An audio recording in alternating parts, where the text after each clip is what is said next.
earth to Yahweh. We praise your holy name. And I stand in the gap for the rest of our family that doesn't understand you. Yahweh, we reverence you. We bless you. We call upon you. We're in trouble. Praise Yahweh, the Holy Father, He that sits on the circle of the earth, of the universe, of all the dimensions, the center. All things just radiate out from our Heavenly Father. But there's some things we're not supposed to know because they're not in our history book. There's the things in our history book they don't want you to know because that shines light on the children of darkness. Our history book here called the Bible explains about the children of light versus the children of darkness. This history book gives the children of light 7 specific covenants, just like there's 7 colors in the rainbow. Every color of the rainbow is symbolic of a covenant. And when the children of light wear one of those colors, they praise that covenant, but you're not supposed to know that because in this day with the darkness growing so great, you have to dress like the darkness. Could you imagine what would happen if the white Western Europeans, that's what this history book's about, the white Western Europeans, the children of Israel across the Caucasus Mountains, settled Europe. If they went back to dressing in suits and ties every day, even if they went to work in a factory, wore a little jacket, set themselves apart from the minorities, if they would raise their standard of being, not trying to assimilate into the third world nationalities. That's why we're in trouble today. We're not only assimilating into different cultures, we're allowing those cultures to manifest themselves. Are we in bondage today? Look at our history. All the way back to Egypt. The first real bondage where the Heavenly Father stepped in. But there was bondage before that. That was for the flood. The bondage there was the half-breeds, the mongrels, were becoming so numerous that the pure genetic seed line was disseminating, falling apart. There were 2 found worthy, and they had 3 children. They didn't have kids. They put the kids on the ark. But they had 3 children. These 3 children had wives. And through that family came the rest of the white Western Europeans that settled America. The melting pot of America, where all the children of Israel came in and lived amongst themselves. Not all the nationalities. I'm starting to get off topic a little bit today. But we are in bondage. Every time Israel was in bondage, they let their moral condition slip. They let the others, the mixed multitude that lived among them, bring in these shrines, these other deities, these gods, these idol worships. And that's going to come up today because we're going into the next great idol worship. Every month of the year there's a new idol. We just left out of February. The idol there was Saint Valentine. Then we went into March. We had Saint Patrick. What did you get for Saint Valentine? Why, everybody was running around buying these paper mache hearts, paper mache cards. figures, objects, worshiping not Yahweh. Then you follow along into March and you start buying the shamrocks and the green beer and the green ham and the green rivers and the green and symbolic of the money changers that St. Patrick run out. Well, he did that, but that was in collusion with the Pope to set him up as a good guy so that St. Patrick could start the Roman Catholic Church to bring division amongst the covenant holders and the mother church of the world. And now we march into Easter. Next month, Easter. How many little shrines are going to be in the front yard of the rabbit and the eggs and the trimmings?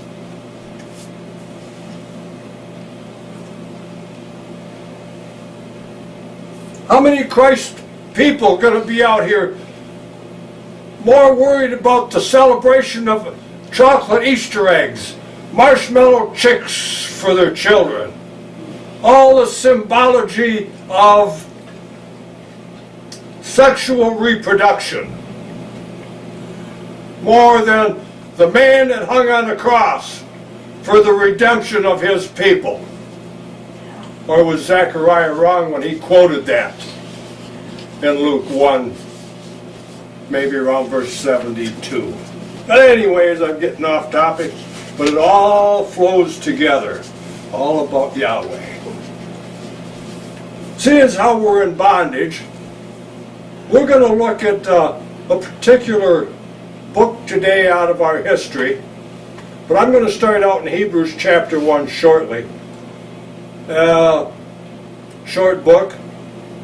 We're going to see Habakkuk, what Habakkuk has to say. So with that, the lecture today is Yahweh. Why? Now we always wonder why. We have a problem, we say, why? Why me?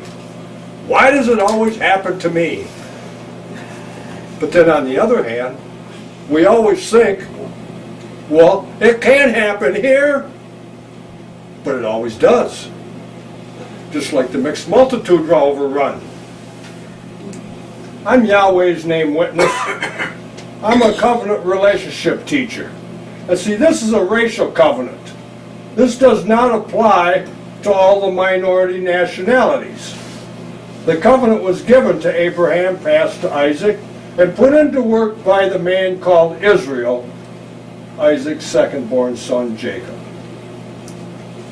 Teacher, Ray Bunzow, send me a letter, drop me a note at P.O. Box 143, Roscommon, Michigan, 48653, United States of America.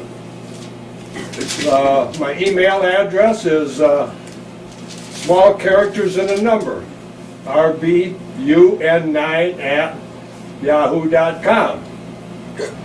On the bit shoot, where you'll probably see this, is Labyrinth to Israel, LABYRINTH/TO/ISHRAEL. Bit shoot. Today's Adar the 16th, 3 days into the new year. 7,521 years since Yahweh promised Adam to redeem the family sin. Now the last quarter Sabbath is March 28th, in a few days here. So we're in spring already. But headed towards all the shrines. Just think back at the end of last year. All the shrines were set up for the dead at Halloween. Up in front of people's yards, they're shrines. They're little shrines. Just like they used to have over in Judea, up on the hill, under the trees. That's what caused the northern 10 families to go into captivity first. They had more shrines. They wouldn't go to the temple and honor the Holy Father. Hebrews chapter 1. We're going to start out with this particular proper pronoun here that doesn't say anything about anybody. And we're going to change that again today as we always do. YHVH, which is the proper name for Yahweh. In the book it says God. Yahweh at sundry times, or various times, and in divers manners, in various manners, spoke in the past unto the fathers by the prophets. Well, that's all our fathers, the white Western Europeans. The fathers, our verse 2. And as Yahweh spoke to them fathers, hath in these last days spoken unto us. Now it says son here, capital S, another pronoun. Would that be Yeshua, which is Yahweh's salvation? Or would that be Yahweh's word? Because the word became flesh and was the supposed Son of the Most High.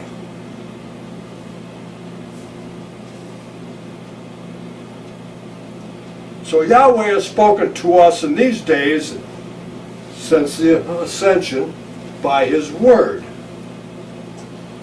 whom he hath appointed heir over all things, and by also he made the worlds. The word that became flesh made the worlds.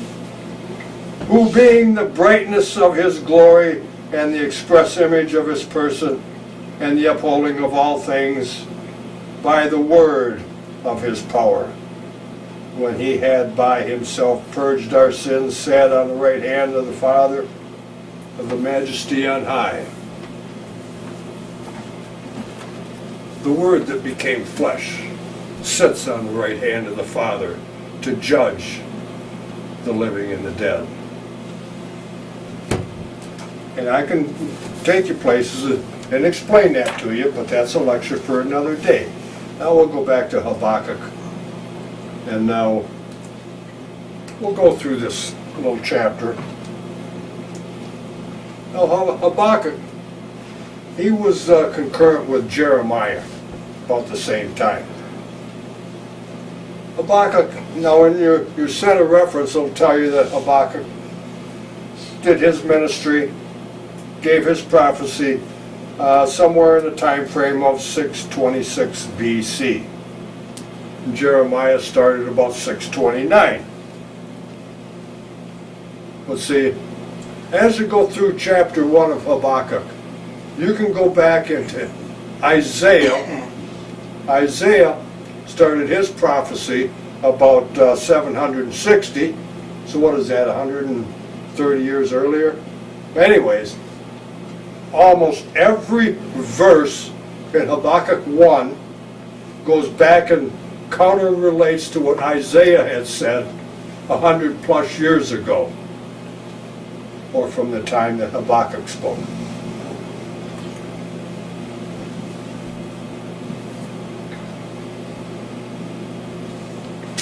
See, just like a teacher has a burden, Habakkuk had a burden.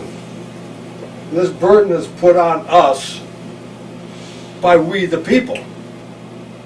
Because I have a burden to be precise on what I put forth as a truth and understanding for food from our Heavenly Father. As Habakkuk had this burden, the burden which Habakkuk, the prophet, did see, verse 2. O Yahweh, how long shall I cry, and thou wilt not hear? Even cry out unto thee of violence, and thou wilt not save. No different than in the streets today. There's violence in the street. There's violence in the house of Israel. And it's the mixed multitude creating the violence. Yahweh, you know, he's just sitting there. He knows his plan. He's got the plan. As we watch the theme of this book, the faith how the plan works out is greater than what we see in the situation before us. Habakkuk 1 verse 3. Why dost thou show me iniquity, and cause me to hold grievance?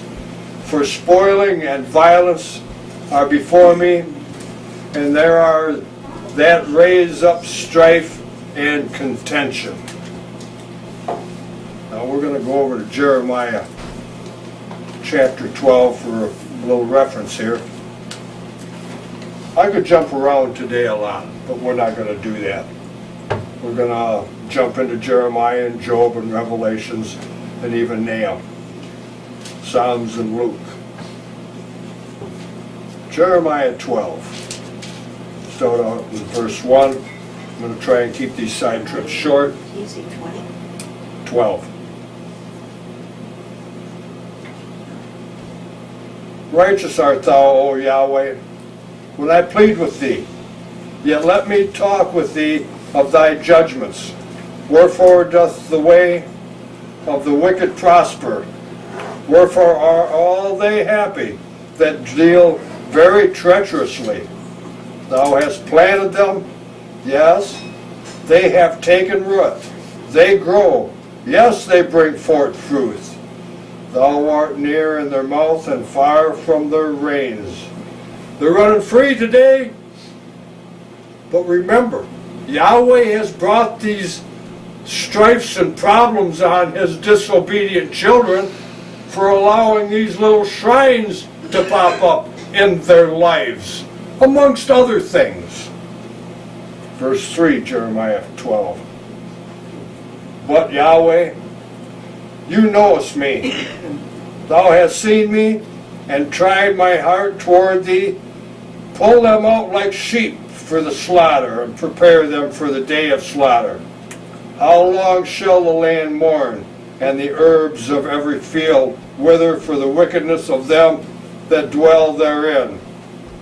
The beasts are consumed, and the birds, because they said, He shall not, Yahweh shall not see what we're doing.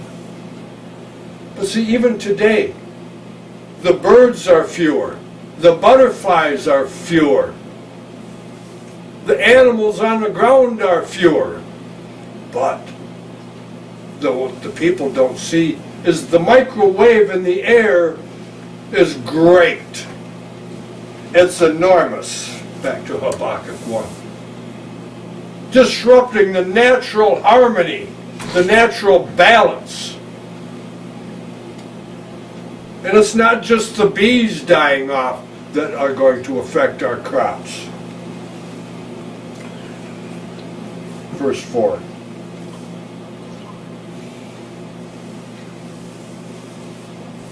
Therefore the law is slackened, and judgment does never go forth, for the wicked does compass us about the righteous. Therefore wrong judgment proceedeth. Who runs the court system today? Is it the just, or is it the unjust? Is it the branch of Esau, Edom, that will be a thorn in Jacob's, Israel's side all the days of their life? The Christ killers, the Edomites.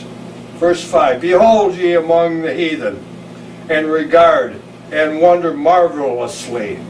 For I will work a work in your days, which ye will not believe, though it be told you. For lo, I raise up the Chaldeans, that bitter and nasty nation, which shall march through the breadth of the land, and possess the dwellings, and are not theirs. They are terrible and dreadful. Their judgment and their dignity shall proceed of themselves. Their horses also are swifter than the leopards, and more fierce than the evening wolves. And their horsemen shall spread themselves, and their horsemen shall come from far. They shall fly as eagles that hasteneth not to eat. They shall arrive with all violence. their faces sup up as the east wind. They shall gather the captivity as the sand. And they shall scoff at the kings of Judea, ridicule the kings of Judea, and the princes shall be a scorn unto them. They shall deride every stronghold, tear it down, break it, and they shall heap dust and take it. Then shall his mind change, and he shall pass over and offend, imputing his power unto Yahweh. That's what happened to Nebuchadnezzar. He got so great, so powerful, that he thought it was himself that was able to defeat the greatest little fighting nation in the world. The battle axe of Yahweh. He didn't know Yahweh put them into judgment. Nebuchadnezzar says, it was by my force and my generalship we defeated Israel. And he took it upon himself. That's when Yahweh cursed Nebuchadnezzar and turned him into a goat, let him all go out in the field and eat lawn for 4 years. Thereabouts.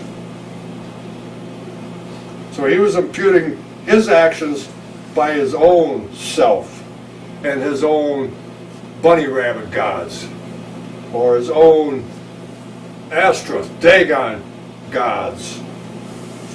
Verse 12, Habakkuk 1. Art thou not from everlasting, O Yahweh, my King, my Holy One of Israel? We shall not die, O Yahweh, thou hast ordained them for judgment. And O mighty Yahweh, thou hast established them for correction. Thou art pure, thou art of pure eyes than to hold evil, and cannot look on iniquity. Wherefore thou lookest upon them that deal treacherously, and holdest thy tongue when the wicked devour the man that is more righteous than the wicked ones. When Yahweh sets it in motion, maybe he doesn't have to watch. But he sees all and he knows all. And he's sad. Yahweh has a sad heart when he has to chastise his children. No different than when you spank your children. But when the fight's over, the children are always better for it. Why does it take so long? Why is Israel so stiff-necked? Verse 14. And make us men as the fishes of the sea and the creepy things that have no ruler over them. That's what Jacob or Israel is today. We have no ruler over us. We've got a Baptist over us, or we've got a Church of Christ over us, or we've got a Lutheran over us, or we've got a Catholic over us. And there's no center focus on the Holy One of Israel. The Holy One of Israel that sits on the throne. The King of Israel. The Father of Israel. The husband of Israel. Through the covenant established on Mount Sinai. So who's to rule over us? Verse 15. They take up all of them with an angle. They catch them when they're net. They gather them in their drag. Therefore they rejoice and are glad. Therefore they sacrifice unto their net. They burn incense unto their drag, because them their portion is fat, and their meat plenteous. Their net and their drag. It's just a way of capturing. And because they use these means of entrapment, They praise these instruments of war. Who was it back over the years that praised, was that Genghis Khan that praised his arrows and his lances? See, the heathen always have something other to look at because they worship the gods of the dirt and of the wood and of the stone.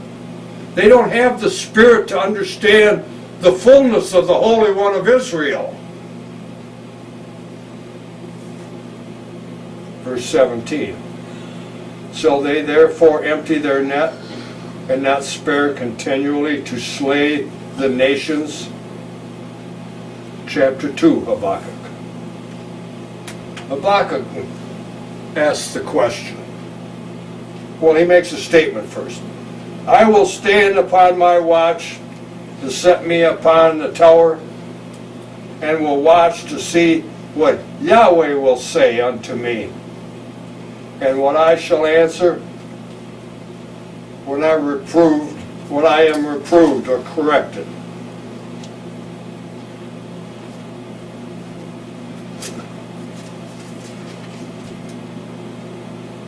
I missed a reference here. Let's back up here to Habakkuk 1:15,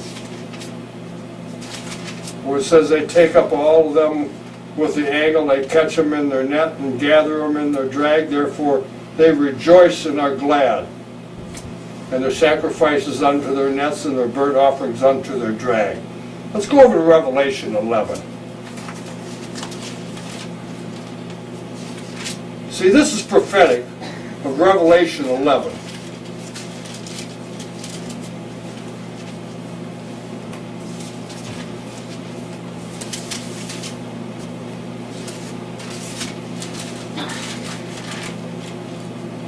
Pick up here at verse 9.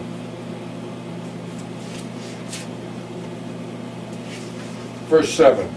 And when they shall have finished their testimony, the beast that ascendeth out of the bottomless pit shall make war against them, and shall overcome them, and kill them. And their bodies shall lie in the streets of the great city with spirituality, which spirituality is called Sodom and Egypt, which are where also Emmanuel was crucified. Now think about this. Think deep about this. This is talking about the end days, when the two witnesses walked the streets. Okay, now they've been killed, murdered. Where is it saying they're laying in? The city where Emmanuel was crucified. Jerusalem. Think about this. Verse 8. And the bodies shall lie in the streets in the great city, which spiritually is called Sodom and Egypt. Now, does that sound like in today's world, when we're getting to that point where the two witnesses will show right after the sixth trump, the land of Israelite today is spiritually dead as Sodom, because the children of Esau, Edom, reside and control that land, that country.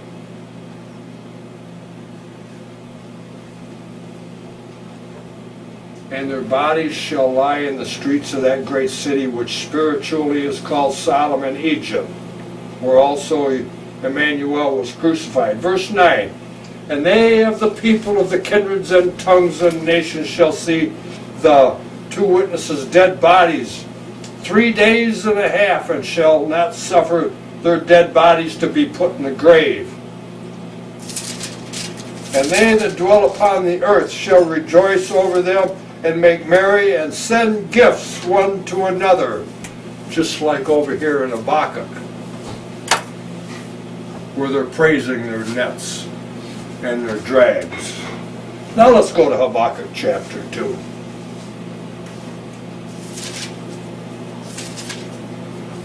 I'm going to try and go over to Nahum when we get down in here a little bit. Habakkuk says, I will stand upon my watch and set me upon the tower, and I will watch to see what Yahweh will say unto me, and what I shall answer when Yahweh reproves me. And Yahweh answered Habakkuk and said, write the vision and make it plain upon tablets, that he may run that readeth the prophecy. So in that day, anybody moving swiftly down the road, Habakkuk was told to write the prophecy down in a manner that you could see it as you're moving along. You didn't have to stop and read the prophecy, which is no different than on our highways today, where you see these billboards. But they're not telling you what's wrong with this world. They're telling you how to stay wrong by buying these products. Just a thought here just entered. The best way to attack the Edomite system that runs on overturning of cash and merchandise, green stamps, blue stamps, colored stamps, whatever they offer you for a currency, the best way to attack the Edomite system is set a day a week, like a day of fast, and buy nothing. Take a day of the week, and then on a national effort, buy nothing. Be prepared. Have enough gasoline in the automobile, truck. Have enough food, milk, bread, coffee. Buy nothing. The greatest way to attack a business system is to shut down the businesses. You always hear in this world today, oh, we have to grow the economy. Well, that means you go out and spend what you've earned, so that the profit mongers, get their profit, you get the goods, but the coin shaving has changed a little bit. Back in Europe, they used to find those shaving the edges off the silver coins. That was a capital offense. You'd hang for that. Okay, so we can't shave the coins anymore. So let's take the product, we'll set the price, and for a while, we'll keep it at £1 for the price. Oh, and then later on down the line, we'll give them 15 3/4 ounces. And then later on down the line, we'll give them 15 1/2 ounces. A new coin shaving mechanism. Steal the shekels by inaccurate weights and measures. Anyway, off on another rabbit trail. Verse 3. For the vision is yet for an appointed time, but at the end it shall speak and not lie.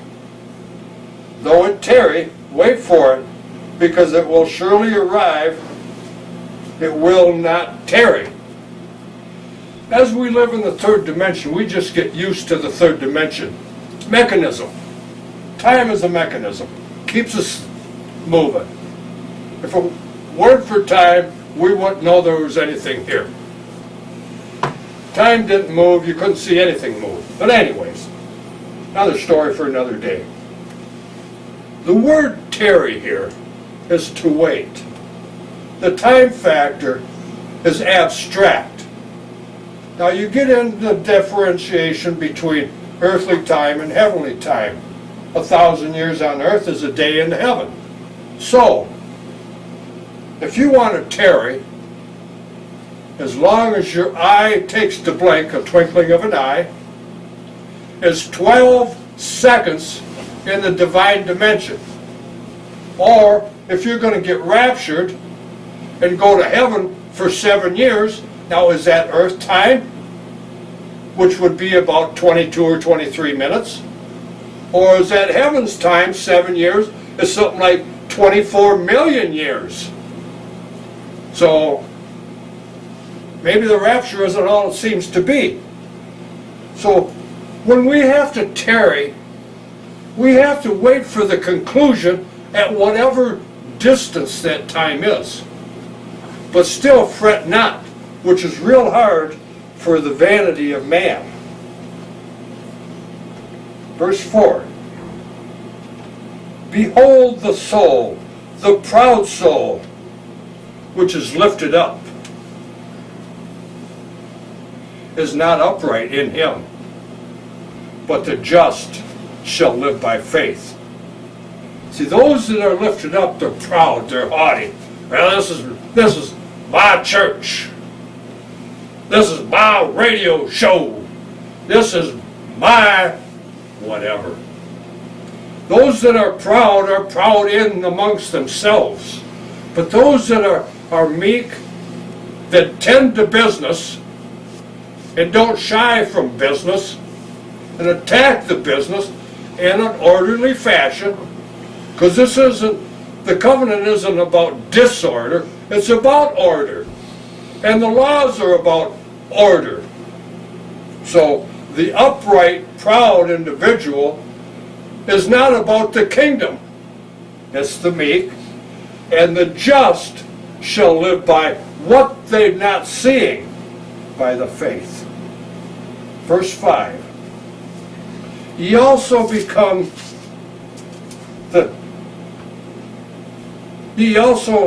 because he transgresseth by the wine, he's proud man. Neither keepeth at home, who enlargeth his desire as hell, and it as death, and cannot be satisfied, but gathereth unto him all nations, and heapeth upon him all people. Now you can look at this in two ways. You can look at it as King Nebuchadnezzar going out there and getting all he can to the point where he's saturated and he has to spew it out. You can look at this in an individual way where the city life gives you all this attraction that draws you into hell. And hell here is just debauchery, immorality, and other devices or vices. Verse 6.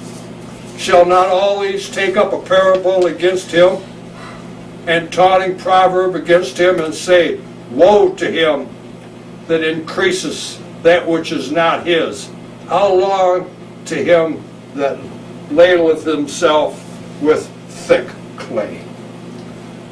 I found these three words, ladleth, thick, and clay, interesting. This is up here to show that there was a word before ladleth, 35:15, and we pick up here with 35:13. This is here to show this shows up once in the entire history book of the Israelites called the Bible. It's a prime what? To be heavy, in a bad sense, burdensome. Make weighty, grievously afflict, boast, and in a good sense, glorious, glory, be heavier, promote to honor, 35:14, from 13, is vehemence, grievous, heavy, great number. This is the number now. Still from 35:13, heavy in a good sense, numerous, or in a bad sense, severe, difficult, stupid. Laden, much, slow, sore, and thick. So it's hard to say what that really means till we get on to the next word.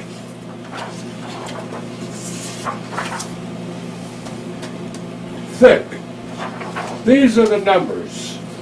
Sometimes thick doesn't even show up. all the way down here to the end, Habakkuk doesn't have a number. So I think I brought these three numbers right here, 5645, 7341, and 5688, and maybe even 87 there, to show what thick means in these other instances. Envelope, darkness, destiny, cloud, thick thicket. To pervert, to wrap up. Dense, something entwined. Breadth, broad, largeness, and down here, make room or make open, wide open. Next, please. We're still not learning anything here, are we? But this is how the scribes put the King James together with these glorious definitions that will send you off. Now here we've got the word clay. This is an interesting word in the Hebrew. You've got what here, about 3 or 4 different definitions. Up, please. Right down here, look at Habakkuk, chapter 2. This is not even close to any of the other reference numbers. And what does it say? 5671 for Habakkuk 2:6. Something pledged, clay, something pledged, pawned goods. Now that's from the number right here, 5671. Something pledged or pawned goods. Now what have we learned about this? Confusion. Exactly.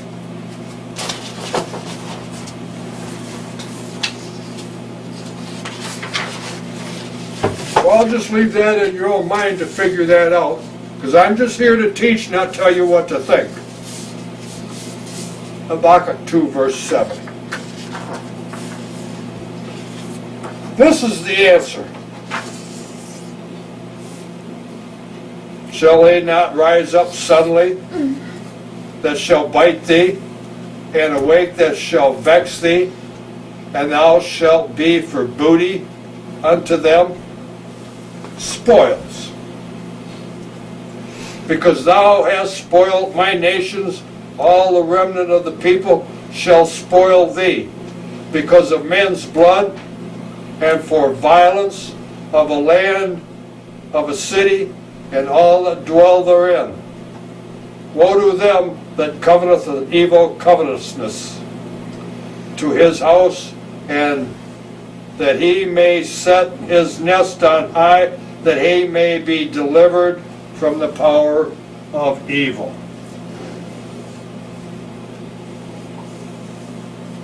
Now,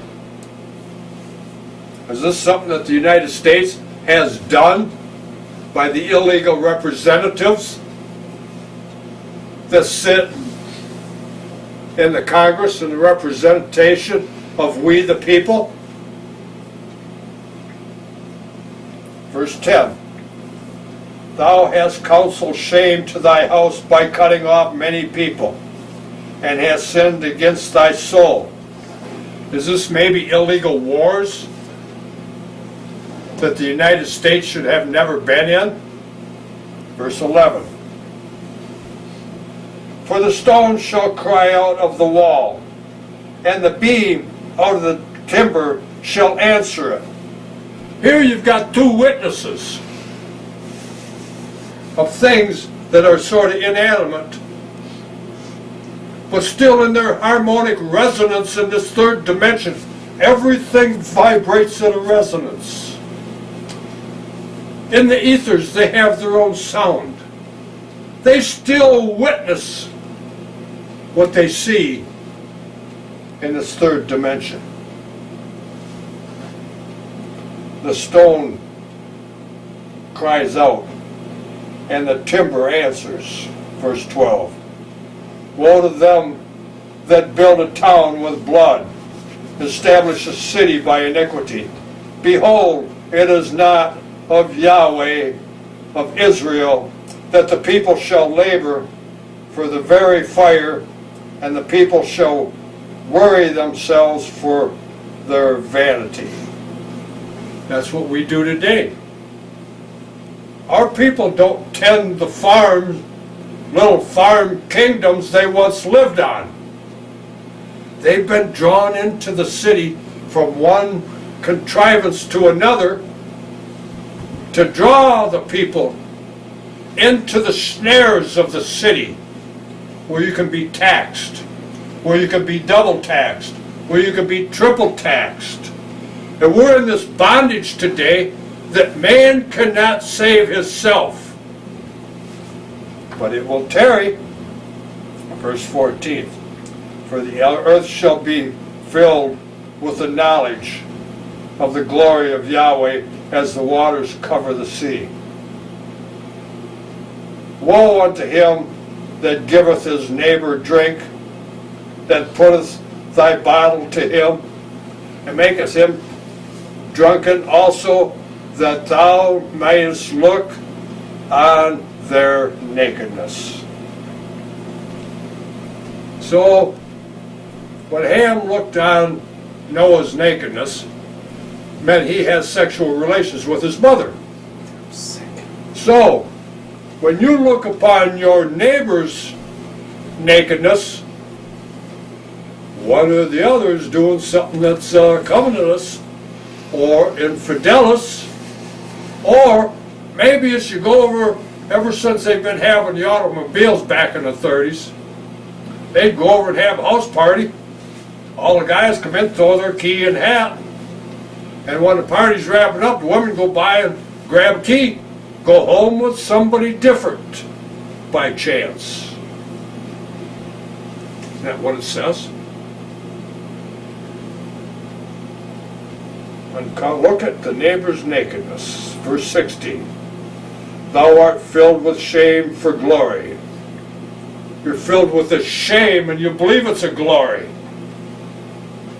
Drink, thou also, and let thy foreskin be uncovered. Well, for an Israelite, they'd have to look far for a foreskin. Damn right. This is about an uncircumcised heathen.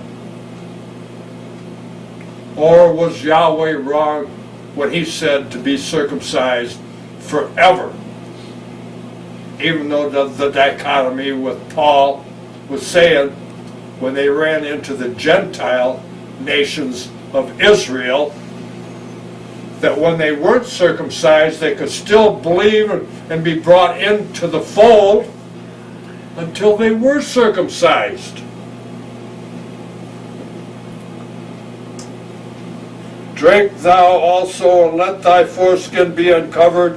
The cup of Yahweh's right hand shall be turned upon thee, and the shameful spewing shall be on thy glory. For the violence of Lebanon shall cover thee, and the spoil of beasts, which made them afraid because of man's blood, and for the violence of the land, of the city, and all that dwell therein. I thought that was strange for the violence of Lebanon. I looked that up in 4 different reference places, and that's about burning the trees on the land, or clear cutting the trees on the land, just like they do up in my neighborhood. They'll go out, they'll find a 5-acre swatch, they'll go in there and they'll clear cut it, they'll ship that off to the power plant and burn it. All for the price of the economy, to keep electricity in the houses, because they're afraid to use Tesla's inventions, because there's no business in free electricity. Verse 18. Let's see, we're going to have to step back here to Nahum chapter 3. I think you should be able to go back 1 page.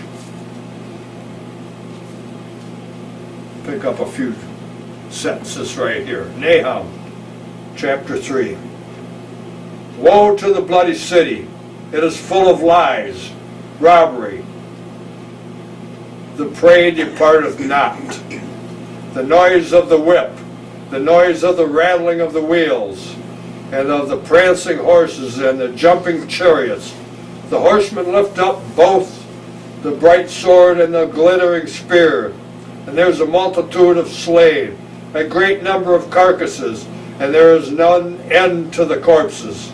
They stumble upon their corpses because of the multitude of their whoredoms, of well-favored harlot, the mistress of witchcrafts that selleth nations. Therefore her whoredoms and her families through her witchcraft. Yahweh says he's against them. Now, who's the family of witches on this nation today, in this world today? The children of Esau, the children of darkness. They're the ones behind the scenes. They're the ones that have acquired the statesmen in all the nations, making the rules and making the regulations, and then turning around starting to say, well, you can't talk bad about us because we're your representatives, we're the government, forgetting that we the people are the government. But now, when the United States was tricked, beguiled and seduced into World War I, and again in World War II, had not the United States got involved there, the defender of Europe against the communist Bolshevik revolution would have won the cause. So look at how far back we have to look for tarrying. And as we go through Korea and Vietnam and Iraq twice, and now in Afghanistan, the longest standing war. Don't forget Vietnam if I did. All because of slick trickery where the United States are building these bodies in the streets.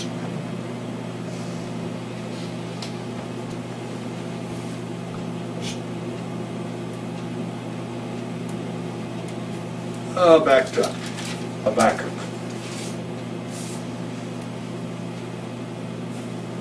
Verse 18. What profiteth the graven image, that the maker thereof hath graven it? That's the people.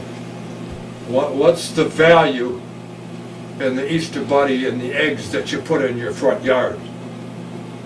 Or the little flags and all of the things you put out for Memorial Day, or the 4th of July, or Labor Day, or all the turkey displays you put out for Thanksgiving, or all of the Christmas wrappings for St. Nick. Forgot Halloween. Oh, thank you. Look at all the little shrines to the dead at Halloween. They're all graven images, and you put them in your show place. What profiteth the graven image, and maketh thereof hath graven it? The molten image and the teacher of lies, that the maker of the work trusteth therein. You trust it to look good for as long as it lasts. You put it away, you get ready for the next one. To make dumb idols. Woe unto him that saith to the wood, awake, to the dumb stone, arise, it shall teach. Behold, it is laid over with gold and silver, and there's no breath in it at all in the midst of it. But Yahweh is the holy temple. Let all the earth remain silent before him, or pay reverence. Chapter 3 of Habakkuk. A prayer of Habakkuk, a prophet upon Shinganioth. This is Shinganioth here. It's sort of an abstract place, like when you sing in your mind. O Yahweh, I've heard thy speech, and was afraid. O Yahweh, revive thy work in the midst of the years, in the midst of the years. Make known in wrath. Remember mercy, O Yahweh. Yahweh came from the south, and the Holy One of Israel from Mount Paran, Selah. His glory covered the heavens, and the earth was full of his praise. Stones out here praise Yahweh. The trees out here praise Yahweh. The animals out here that are left praise Yahweh. They still live under their covenant, kind after kind.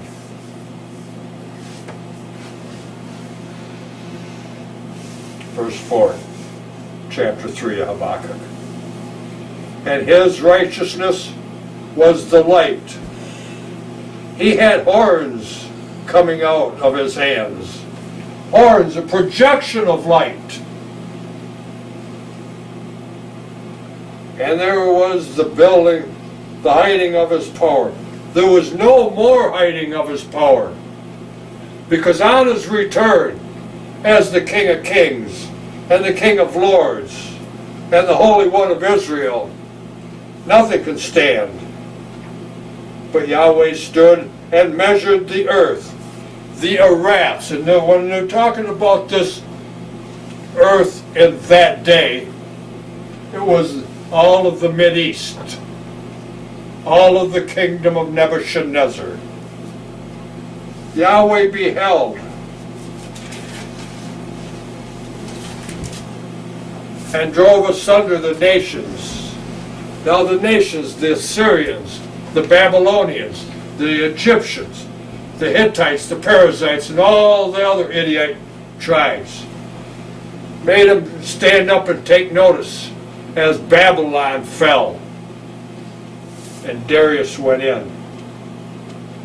And the nations asunder, the nations, and the everlasting mountains were scattered. The perpetual hills did bow. His ways, Yahweh's ways are everlasting. Now the mountains there are the governments that were established.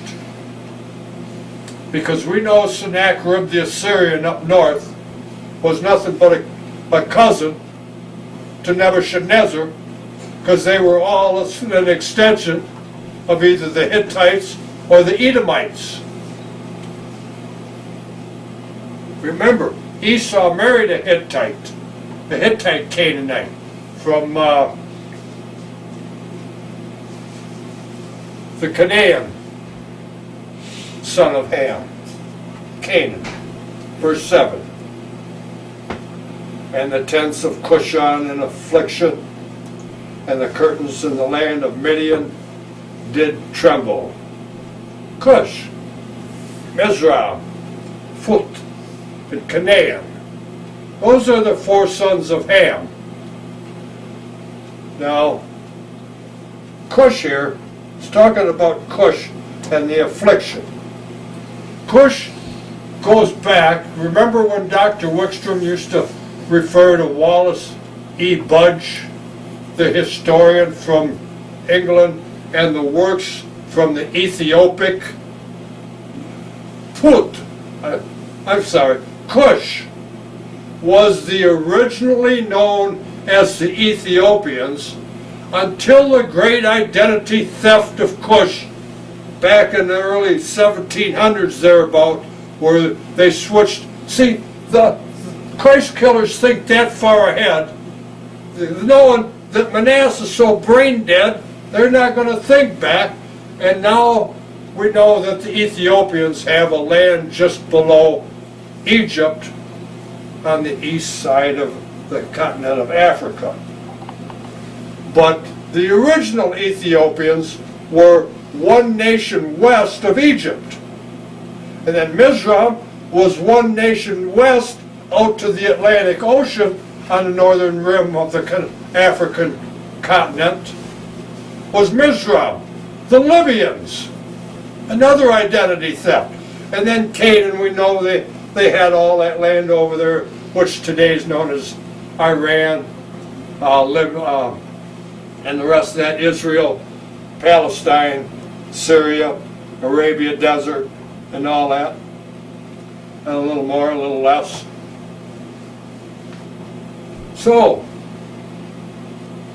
when they called Moses' wife in Ethiopia, they want to tell you today she's black because she was in Ethiopia. She was a child of Ham. Grandchild of Ham. Ethiopians, Cush. Mizraim, the Egyptians. Phut was the Libyans. And Canaan, well, I had the other part over there, Canaan land. Verse 8. Was Yahweh displeased against the rivers? Was thine anger against the rivers? Was the wrath against the sea, that thou didst ride upon thine horses and thy chariots of salvation? Yahweh's horses of salvation, flaming chariots of salvation. That's a lecture for a different day also. The bow was made quite naked. The bow, you pull it out of your sheath and you're getting ready to use it. The bow was made quite naked according to the oaths of the tribe, even the word, Selah. Then didst cleave the earth, the rivers. The mountains saw thee, and they trembled. The overflowing of water passed by. The deep uttered his voice and lifted up his hands on high. We're getting a lot of that today, aren't we? The water's flowing over. Look at the floods out in the Midwest. They're record floodings? Well, I don't know. But see, remember, there was a covenant given that the Irats would never kill all the people in a flood anymore. It's not that there would never be any more flooding. So you can't put that on Yahweh. The rainbow was the covenant for the flooding. That not a whole group of people, but see, a few here, a few there, a few around. So what? The temple fell on 18 just because they happened to be walking by one day. Well, that's another story. Verse 10. And the mountains saw thee, and they trembled, overflowing the water passed by, and the deeps uttered his voice, and lifted up its hands on high. The sun and the moon stood still in their habitation, and the light of thine arrows they went, and the shining of their glittering spear, and they did march through the land in indignation, thou didst there thresh the heathen in anger. Well, that's when a redemption is at hand, when the heathen are thrashed. Thou wentest forth for the salvation of thy people. You can reference that in Luke 1:68 through 74. Verse 13, thou wentest forth for thy salvation of thy people, even for the salvation of thy anointed. Thou woundest the head out of the house of the wicked by discovering the foundation unto the neck. Excuse me. The foundation could mean with the firstborn, like what happened in Egypt, to let the Israelites leave Egypt. Verse 14. Thou didst strike through with the staves the head of his villages, and they came out as a whirlwind to scatter me. Their rejoicing was as to devour the poor secretly. But see, that's how the Edomites are. They do all kinds of things in secret. But then they'll blame this group over here while they're sitting over here snickering. Ha ha ha ha.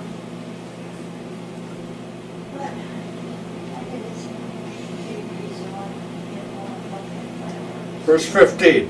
Thou didst walk through the sea with thine horses, through the heap of great water, the heap, the edge of the river, and the muddy part. When I heard my belly tremble, my lips quivered at the voice, rottenness entered into my bones, and I trembled in myself, that I might rest in the day of trouble. When he cometh upon the people, he will invade them with his troops. His fiery chariots of fire, maybe? Verse 17. Although the fig tree shall not blossom, neither shall fruit be in the vines, the labor of the olive shall fail, fields shall yield no meat, the flocks shall be cut off from the fold, there shall be no herd in the stalls. Yet I will rejoice in Yahweh. I will joy in the King of my salvation. Yahweh, Yahweh, the Holy One of Israel is my strength, and he will make me feel like hinds feet. He will make me to walk upon my high places, to the chief singer, and on my stringed instruments. One last verse, or a little reference over in Luke chapter 1, I mentioned it. Let's talk about this. It's just before chapter 2 in Luke, where Zacharias talks about the kinsman redeemer of Israel. And as the word us pops up here, that's referenced back to Isaiah chapter 9 verse 6, when Isaiah says, unto us a child is born, us Israelites, unto Israel a son is given. Pick up right down here in verse 68. Blessed be Yahweh, King of Israel, for he hath visited and redeemed his people. Now remember, Zechariah's mouth has been unable to say a word for 9 months and a week. 69. First things out of Zechariah's mouth is these words. He hath raised up a horn of salvation. Yahweh has raised this horn up for us, Israelites, the house of the servant of David. He spake by the mouth of the holy prophets, and he has been since the world began, that we should be saved from our enemies and from the hand of all that hate us. So, that's a new covenant, a New Testament reason to believe that Emmanuel died for the children of Israel and not the whole world. That's why it's a racial kinsman redeemer. So, as you think into the walk by faith, not by sight, don't get all caught up. Don't get all grumpy and worrisome over what you see today. Because Paul tells us in Romans, I believe it's chapter 8, all things, everything, minus nothing, works out for good, for a blessing to those that have faith in Yahweh. So that's my take on Yahweh. Why? Why do we have to tarry? That's the question here. Oh, please. Today is March 23rd, 2019 in the Catholic year. So may Yahweh have mercy on his children and return swiftly. In Yahweh's name, so be it. So be it.